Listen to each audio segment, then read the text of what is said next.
Hello friends, welcome back to competition, जहां GK की सबसे आसान और शानदार ट्रिक सिखाई जाती हैं। आज हम मध्य प्रदेश के सभी महत्वपूर्ण राष्ट्रीय उद्यानों को याद करने की ट्रिक सीखेंगे। तो ट्रिक कुछ इस प्रकार है। संजय और माधव ने कान्हा बांधव के साथ पन्ना के वन में सतपुड़ा का पेच कसा और कोनों से फॉसिल निकाले। जहां संजय से है संजय नेशनल पार्क, माधव से है माधव नेशनल पार्क, कान्हा से है कान्हा नेशनल पार्क, बांधव से है बांधवगढ़ नेशनल पार्क, पन्ना से है पन्ना नेशनल पार्क, वन से है वन विहार नेशनल पार्क, सतपुड़ा से है सतपुड़ा नेशनल पार्क, पेंच से है पेंच नेशनल पार्क, कूनो से है कूनो नेशनल पार्क और फॉसिल से दो नेशनल पार्क हैं। पहला है मंडला प्लांट फॉसिल और दूसरा है डायनासोर फॉसिल नेशनल पार्क। तो आइए अब इनके बारे में थोड़ी जानकारी लेते हैं, जहाँ से आपके एग्जाम्स में क्वेश्चंस पूछे जाते हैं। पहला है संजय नेशनल पार्क। यह उद्यान 466.65 वर्ग किलोमीटर क्षेत्र में फैला हुआ है। यह मध्य प्रदेश में सीधी और सिंगरौली जिले छत्तीसगढ़ सीमा तक फैला हुआ है। इसे राष्ट्रीय उद्यान के रूप में सन 1981 और 2008 में प्रोजेक्ट टाइगर के तहत संजय दुबरी टाइगर रिजर्व के रूप में नामित किया गया। 2000 में हुए राज्य पुनर्गठन के दौरान छत्तीसगढ़ में गुरु घासीदास राष्ट्रीय उद्यान बनाने के लिए मूल पार्क के एक हिस्से को अलग करके दिया गया था। यहाँ मुख्य रूप से उष्णकटिबंधीय शुष्क पर्णपाती प्रायद्वीपीय साल के वन, मिश्रित विविध वृक्ष और बांस के समूह पाए जाते हैं। यहाँ बंगाल टाइगर, भारतीय तेंदुआ, स्लॉथ पियर, नीलगाय, चिंकारा, सामर हिरण और बार्किंग हिरण पाए जाते हैं। यह क्षेत्र गोपाद और बनास नदियों, सोन की सहायक नदियाँ, साथ ही मवाई और महान नदियों से घिरा हुआ है या उनसे सिंचित होता है। यह एक महत्वपूर्ण जैविक गलियारे के रूप में भी कार्य करता है, जो बांधवगढ़ राष्ट्रीय उद्यान को पलामू बाघ अभयारण्य झारखंड से जोड़ता है। अगला है माधव नेशनल पार्क।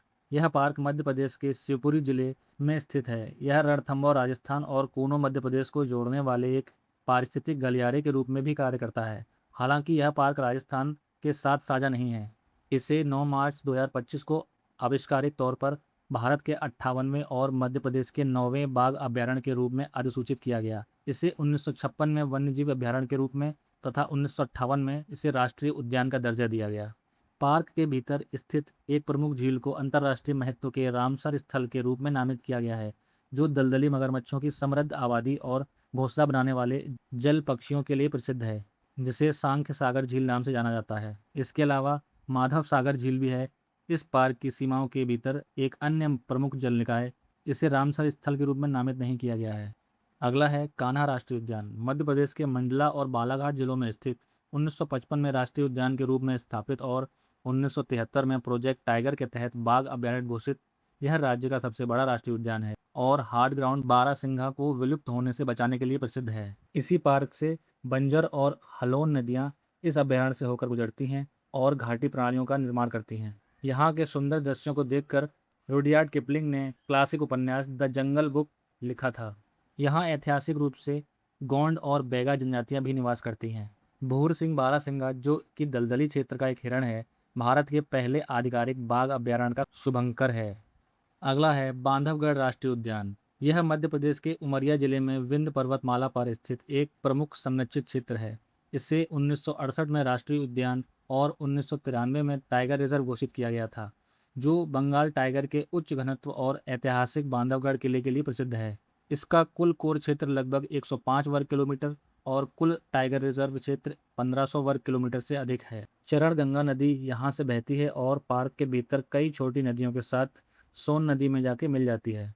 इसका नाम बांधवगढ़ पहाड़ी पर बने 2000 साल पुराने किले पर है। बांधव का अर्थ है भाई और गढ़ का अर्थ है किला। मान्यता है कि भगवान राम ने यह किला अपने भाई लक्ष्मण को लंका पर नजर रखने के लिए दिया था। यह ऐतिहासिक रूप से सफ़ेद बाघों की भूमि रही है। प्रसिद्ध सफ़ेद बाघ मोहन को सबसे पहले रीवा के महाराजा द्वारा इसी क्षेत्र के आसपास पकड़ा गया था। यहाँ रॉयल बंगाल टाइगर की संख्या और घनत्व देश में सबसे अधिक में से एक है। मुख्य रूप से उष्णकटिबंधीय नम पर्णपाती और शुष्क पर्णपाती वन, जिनमें साल और बांस के प्रमुख वृक्ष पाए जाते हैं। अगला है पन्ना राष्ट्रीय उद्यान। यह मध्य प्रदेश के पन्ना और छतरपुर जिलों में स्थित है। 1981 में स्थापित, यह लगभग 542 किलोमीटर में फैला हुआ है। 1994 में भारत का 22वां बाघ अभयारण्य बना और 2020 में इसे यूनेस्को जैव मंडल अभयारण्य घोषित किया गया। केन नदी इसकी जीवन रेखा है। यहाँ की एक महत्वपूर्ण उपलब्धि, जिसमें लगभग 2009 में बाघ के स्थानीय विलुप्त हो जाने के बाद बाघों के सफल पुनर्प्रदेश और पुनर्प्राप्ति कार्यक्रम के लिए उल्लेखनीय है। इसे भारत के पर्यटन मंत्रालय द्वारा वर्ष 2007 में उत्कृष्टता पुरस्कार से सम्मानित किया गया था। यह गंभीर रूप से लुप्त प्राय भारतीय गिद्धों के लिए महत्वपूर्ण घोंसला बनाने का स्थल, 200 से अधिक पक्षी प्रजातियों का घर भी है। यहाँ केन घड़ियाल अभयारण्य और एक समर्पित सरीसृप पार्क शामिल हैं। यहाँ के प्रमुख जलप्रपातों में रानेह जलप्रपात, पांडव जलप्रपात और गंगाऊ जलाशय भी शामिल हैं। अगला है वन विहार राष्ट्रीय उद्यान। यह मध्य प्रदेश के भोपाल में ऊपरी झील के निकट स्थित है। 1983 में स्थापित यह उद्यान लगभग 4.45 वर्ग किलोमीटर क्षेत्र में फैला हुआ है। यह एक राष्ट्रीय उद्यान, आधुनिक प्राणी उद्यान, बचाव केंद्र और संरक्षण प्रजनन केंद्र के रूप में विशिष्ट कार्य करता है। यह सर्कसों, मानव वन्यजीव संघर्ष क्षेत्रों और घायल अवस्था में बचाए गए जानवरों के लिए प्रमुख बचाव और पुनर्वास केंद्र के रूप में भी कार्य करता है। वन्य जीव संरक्षण अधिनियम 1972 के तहत राष्ट्रीय उद्यान घोषित किया गया है, लेकिन इसका प्रबंधन आधुनिक चिड़ियाघर प्रबंधन के तर्ज पर किया जाता है। अगला है सतपुड़ा राष्ट्रीय उद्यान। यह मध्य भारत की सतपुड़ा पर्वत श्रृंखला में नर्मदा नदी के दक्षिण में स्थित है। 1981 में स्थापित यह 524 वर्ग किलोमीटर क्षेत्र में फैला हुआ है और सतपुड़ा बाघ अभयारण्य का केंद्र है, जिसमें बोरी और पंचमढ़ी अभयारण्य भी शामिल हैं। यह मध्य प्रदेश का पहला नामित जीवमंडल अभयारण्य है। डेनवा नदी इसी पार्क से होकर बहने वाली प्राथमिक जलधारा है, जो तवा जलाशय में जाकर मिलती है। इसमें स्थित धूपगढ़ के भीतर पंचमढ़ी पठार में स्थित सबसे ऊंचा स्थान है, जिसकी ऊंचाई लगभग 1350 मीटर है। यह भारत का पहला वन अभयारण्य है जो वैज्ञानिक वन प्रबंधन का अभ्यास करता है।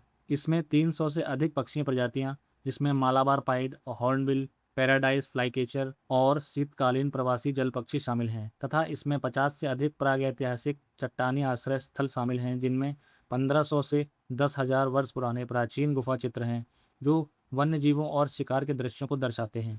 अगला है पेंच राष्ट्रीय उद्यान। यह मध्य प्रदेश के सिवनी और छिंदवाड़ा जिलों में फैला हुआ और महाराष्ट्र तक विस्तृत है। पेंच नदी के नाम पर इसका नाम रखा गया। इसकी स्थापना 1975 में हुई थी और 1992 में इसे बाघ अभयारण्य घोषित किया गया था। यह रुडयार्ड किपलिंग की classic Kriti the jungle book की पृष्ठभूमि के रूप में प्रसिद्ध है। यहाँ 210 से अधिक पक्षी प्रजातियां, जिसमें कलगीदार सर्प चील, चित्रित सारस और विभिन्न प्रवासी जल पक्षी शामिल हैं। अगला है कूनो राष्ट्रीय उद्यान।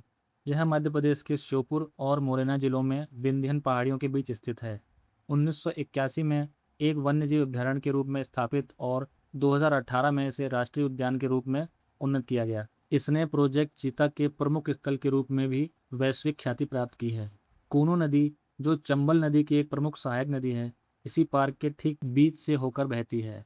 इसे भारत के ऐतिहासिक चीता पुनर्वास कार्यक्रम के लिए प्राप्तकर्ता केंद्र के रूप में चुना गया है। यह उद्यान प्रोजेक्ट चीता का मुख्य केंद्र है, जहां 70 साल बाद भारत में चीतों की दोबारा वापसी हुई है। सितंबर 2022 में नामीबिया और दक्षिण अफ्रीका से यहाँ चीते लाए गए थे। अगला है मंडला पादप जीवाश्म राष्ट्रीय उद्यान। इसे घुघुआ जीवाश्म पार्क भी कहते हैं। यह मध्य प्रदेश के डिंडोरी और मंडला जिलों में स्थित 1983 में स्थापित किया गया। यह 75 एकड़ में फैला हुआ है और उत्तर क्रेटेशियस प्रारंभिक तृतीयक काल के 40 से 150 मिलियन वर्ष पुराने दुर्लभ पादप और पशु जीवाश्मों का संरक्षण करता है। यहाँ की पौधों की सामग्री को पेट्रिफिकेशन के माध्यम से संरक्षित किया गया, जिसमें भूजल से प्राप्त खनिजों ने कार्बनिक ऊतकों और कोशिका दर कोशिका प्रतिस्थापित कर दिया। इसमें एंजियोस्पर्म, जिम्नोस्पर्म और ब्रायोफाइट्स सहित 18 पादप परिवारों के संबंधित 31 वंशों के जीवाश्म शामिल हैं। प्राचीन यूकेलिप्टस और अन्य प्रजातियों की खोज, जिनके जीवित संबंधी अब ऑस्ट्रेलिया, अफ्रीका या मेडागास्कर में पाए जाते हैं, गोंडवाना महाद्वीप के ऐतिहासिक विस्थापन का समर्थन करती है। यहाँ की दुर्लभ खोजों में प्राचीन लकड़ी, पत्तियां, फलों और बीजों के साथ साथ डायनासोर के अंडे के जीवाश्म भी शामिल हैं। अगर आपको हमारी वीडियो इन्फॉर्मेटिव लगी हो तो कृपया वीडियो को लाइक करिए, अपने दोस्तों के साथ शेयर करिए, हमारे चैनल कॉम्पिटिशन को सब्सक्राइब करिए और बेल आइकन को जरूर दबाइए, जिससे आगे की आने वाली वीडियो आप मिस ना करें। धन्यवाद।